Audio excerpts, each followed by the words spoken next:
Welcome to Luca and Miguel. Enjoy the video.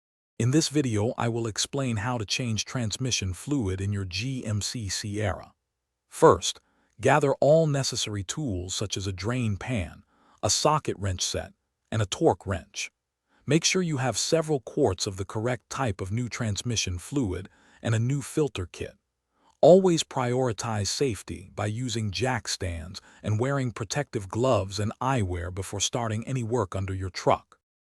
Now let's get that old fluid out. Position a drain pan underneath your transmission. If your pan has a drain plug, remove it and let the fluid flow out. If there's no drain plug, you'll need to carefully loosen the pan bolts, starting from one end, to allow the fluid to slowly drain into your pan. Be prepared for a bit of a mess, as there can be several quarts of fluid. With the fluid drained, remove all the pan bolts and carefully lower the transmission pan. Be aware that more fluid will likely come out. Once the pan is off, remove the old transmission filter.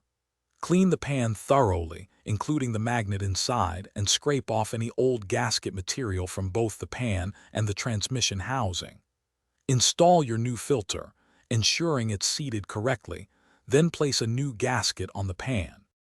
Reattach the transmission pan, tightening the bolts to the manufacturer's specifications, often around 12 foot-pounds in a crisscross pattern.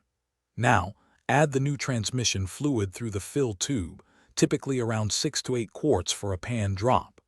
Start the engine, cycle through all gears, pausing for 3 seconds in each. Allow the engine to idle, then check the fluid level with the engine running and at operating temperature, usually between 160 and 180 degrees Fahrenheit. You're looking for the fluid to be in the hot band on the dipstick. Check the description for a book that can truly change how you think about money, as well as other helpful deals. Finally, inspect for any leaks. Thanks for watching and please subscribe. It's the best investment you'll ever make.